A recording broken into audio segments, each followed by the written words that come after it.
So you are from Toronto, Canada? Yes. The country? The country, yes. And then, the country. and how is the blues scene over there?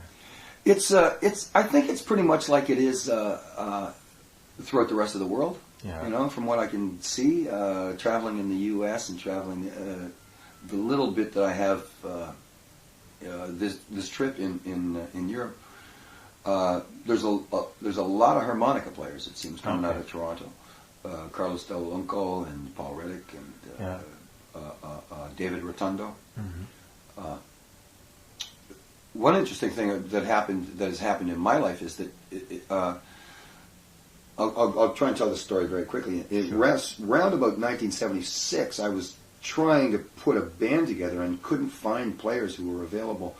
And so I thought, okay, forget it. I can't do it now. Maybe I'll do it 3 months from now. I just got a little amp and I set up on the street, playing on the main street in Toronto. And the guy standing beside me selling jewelry, his name was Rolf, and he said, "Oh, I'm a harmonica player too." And then I said, "Oh yeah, okay, fine, everybody." Everyone is playing. Yeah. So the next day he showed up, and there was a Spill the Wine by Eric Burden and War playing. Okay, yeah. And he said, "That's my brother." And I said, "Yeah, that's not your brother. That's a joke. That's Lee Oscar." He said, "No, that's my brother." And I said, "Really?" He said, "Yeah, here, check out this harmonica." And he brought the Lee Oscar. He gave me a prototype of the Lee Oscar harmonica. Okay, at that time. Yeah. And so, fast forward, the next time Lee Oscar came into Toronto to visit his parents, who lived in Toronto, Ralph said, "Well, you should go out and if you want to go out and see a band, you should go out and see Michael Pickett." And so he did. So that's how I was introduced to Lee. Okay. So, you know, so I've known Lee now for you know, I don't know how many years that is, 30 years. But you know, what are the odds that his parents would be living in the same town as me?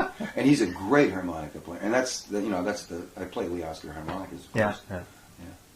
Yeah, they are beautiful. Yeah, they're great harmonicas. Really reliable and many different way of tune them. All kinds of tunings and a complete range of keys and yes, totally reliable right out of the box. They last a long time. So it sounds like we're doing a commercial. Hey, hey Lee. Yeah, that's for Lee. I mean, for beginner art players, it's always good to have some insights of what harp are nice to play. And I mean, since you have such experience, I mean, it's great to have information about that.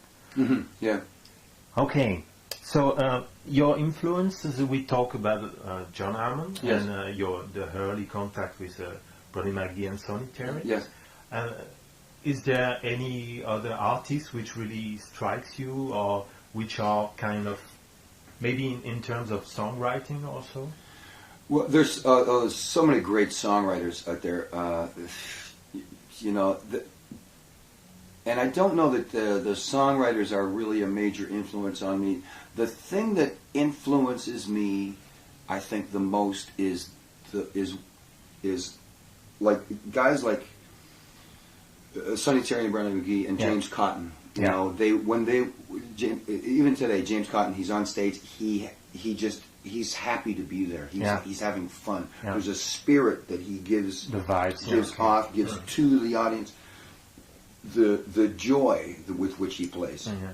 People think that blues is about being down. Blues is about being able to talk about, well, a tree fell on my house and, is everybody all right? Okay, we're still alive. We'll write a song about it. Yeah. You know, it's a very human attribute to be able to find humor, you know, after the fact.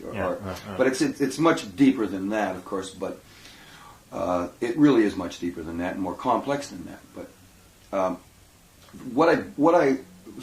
you see, seeing Sonny Terry and Brandon McGee and seeing James Cotton, I've always gone on stage and tried to play with in the moment. You know, in the moment, very much in the moment. So Hammond, you know, when I first started playing in '02, when I first started playing acoustic for real. I hadn't seen John Hammond in 20 years, and I went and saw him, and he had just released the Wicked Grin record. Oh yeah, with Tom Waits. Yeah, the great record with all the Tom Waits tunes on it. And his latest record is there's a plug for John Hammond. His latest record, I think I haven't had a chance to hear it yet. Yeah. Only one time I heard it. I think he's recorded 5 original tunes on it, which is really great, and they're great songs. Okay. Like, I don't know, man, the guy's going to start writing songs now. Well, look at it, baby. But when I picked up the guitar and I thought I'll go and see Hammond. Yeah. So I go and see him, and there's this crowd of people around him who had just discovered John Hammond, and they were in their 20s, 20, 25 years old, drinking, smoking, yelling. They're yelling at him while he's playing, and he's just sat there and played right through all this noise and everything. Yeah. And at the time, I was having trouble coming out of an electric thing. Yeah. I was having trouble hearing the harmonica, hearing the guitar, and I watched him play, and I thought, man, you know, the roof could fall in here. Yeah. It could be rain and hail, and he'd just be still playing. And so that's what I took away. Okay. You know, that's the attitude and the concentration, the focus. Exactly. Okay. Yeah. That's great. So, you know, so musically, I mean, and I write sort of now. I write now in that acoustic context. You know? Yeah.